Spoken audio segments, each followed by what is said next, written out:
Hello दोस्तों आज हम बात करेंगे कि कैसे आस्था हमें अमीर और गरीब इंसान बनाती है और हम जानेंगे कि आस्था और अंधविश्वास में क्या अंतर है। दोस्तों ये how to become rich series का ये 5वां वीडियो है। चलिए वीडियो शुरू करते हैं। दोस्तों आस्था क्या होती है? दोस्तों आपको बताना चाहता हूँ कि एक ऐसा विश्वास जो हमारे सबकॉन्शियस माइंड में बैठ जाता है वो आस्था कहलाती है। वो चाहे किसी धर्म के प्रति हो या किसी व्यक्ति के प्रति हो क्या या किसी वस्तु के प्रति हो, वह पैसों के प्रति हो सकता है, या बचपन में कोई चीज़ हमें सिखाई जाती है उसमें इतना हम विश्वास कर लेते हैं कि उसको हमें भूलना मुश्किल हो जाता है। वो हमारे सबकॉन्शियस माइंड में ही चला जाता है और हम अनजाने में ही वो काम करते रहते हैं और हमें पता भी नहीं चलता है। तो दोस्तों ऐसी अवस्था को ही आस्था कहा जाता है। दोस्तों लोगों का मानना है कि ईश्वर के प्रति या किसी धर्म के प्रति या किसी जात के प्रति प्रगाढ़ विश्वास होना ही आस्था कहलाता है। लेकिन दोस्तों ऐसा नहीं है। आस्था हर उस चीज़ में होती है जिस चीज़ को आप पूरी शिद्दत से विश्वास करते हैं। दोस्तों बहुत लोगों को पैसों में बहुत ज़्यादा विश्वास होता है कि पैसा ही सब कुछ होता है। कुछ लोगों के अंदर ऐसी आस्था होती है कि हमारे माता पिता ही सब कुछ हैं, और कुछ लोग को ऐसा होता है कि नहीं, मूर्ति पूजा ही सबसे बड़ी आस्था है, श्रद्धा होती है। कुछ लोग ईश्वर में ही श्रद्धा रखते हैं। तो इन सब चीज़ों को भी आस्था कहा जाता है दोस्तों, क्योंकि हमारा जो माइंड होता है 90% काम हम सबकॉन्शियस माइंड से करते हैं। हमारे दिनचर्या की जो सारे काम होते हैं 90% वो हमारा सबकॉन्शियस माइंड करता है। सबकॉन्शियस माइंड में चीज़ें कैसे जाती हैं हम बार बार रिपीट करते रहते हैं। वो हम पहले विश्वास बनता है, विश्वास के साथ वो एक आस्था में कन्वर्ट हो जाता है जिसको, और उसके बाद सबकॉन्शियस माइंड में स्टोर हो जाता है और हम जाने अनजाने में ही वो काम करते रहते हैं। दोस्तों बात करेंगे कि अंधविश्वास क्या होता है। दोस्तों हर वो चीज़ जिसके बारे में आपको अच्छे से जानकारी नहीं है, चाहे वो धर्म हो, चाहे रिलीजन हो, या चाहे जातिवादिता हो, या कोई भी काम हो, या पैसे के लेके हो, या किसी भी चीज़ के लेके आपका मत जो विश्वास कर लेता है और आप उसके बारे में अच्छे से जानकारी नहीं रखते हैं और आप समझते हैं कि जो इंसान कह रहा है वही सच है, तो ये सब चीज़ें अंधविश्वास में आती हैं। चाहे वो भूत प्रेत हो, चाहे धर्म हो, या किसी मूर्ति की पूजा हो जिसके बारे में आपको जानकारी नहीं है, आप गलती से किसी भी चीज़ में फंस जाते हैं। ये सब सारी चीज़ें अंधविश्वास में आती हैं। इसीलिए हमें कोई भी काम अंधविश्वास में रह के नहीं करना चाहिए, सोच समझ के अपने दिमाग से काम लेना चाहिए। दोस्तों अगर आप कामयाब इंसान बनना चाहते हैं या रिच पीपल बनना चाहते हैं या लाइफ में कुछ बड़ा करना चाहते हैं, तो आपको अपने ऊपर और भगवान के ऊपर आस्था रखनी चाहिए।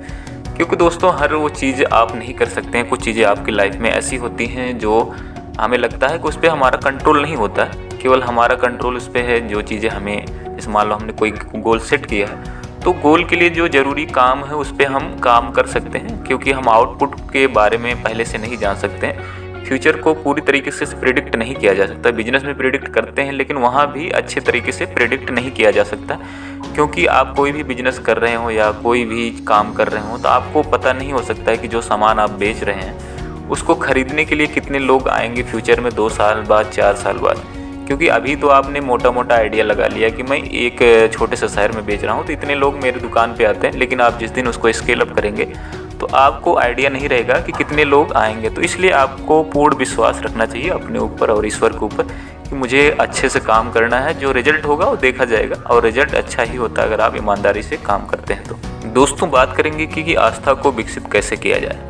दोस्तों अगर आपको जीवन में आगे बढ़ना है तो आस्था को विकसित करना पड़ेगा। आस्था को विकसित करने के लिए उस जो भी काम कर रहे हैं, चाहे जो भी काम कर रहे हैं आप लाइफ में, उसको बार बार करने से आपके दिमाग में, माइंड में धीरे धीरे विश्वास होता है। उसके बाद वो कॉन्शियस माइंड से सबकॉन्शियस माइंड में चला जाता है। उसके बाद ऑटोमेटिक काम होने लगता है। कुछ चीज़ें आप लाइफ में कुछ चीज़ें ऐसे करते हैं जो आपको पता ही नहीं होता और होने लगती है। जैसे आपने साइकिल चलाना जब सीखा था, शुरुआत में आपको सीखने में बहुत तकलीफ हुई थी, आप धीरे धीरे कभी गिरते थे, कभी उठते थे।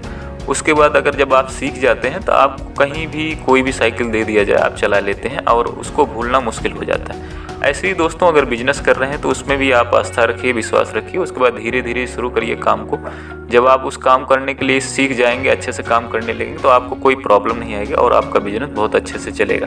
दोस्तों दुनिया में गरीबी का सबसे बड़ा कारण है लोग अपनी किस्मत को दोष देते हैं। गरीब इंसान या मिडिल क्लास इंसान हमेशा बोलता है कि हमारी किस्मत अच्छी नहीं है, हमारे पास उतनी सुविधाएं नहीं है, या हमारे पास फाइनेंशियल सिचुएशन अच्छी नहीं है, या हम अच्छे परिवार में पैदा नहीं होते।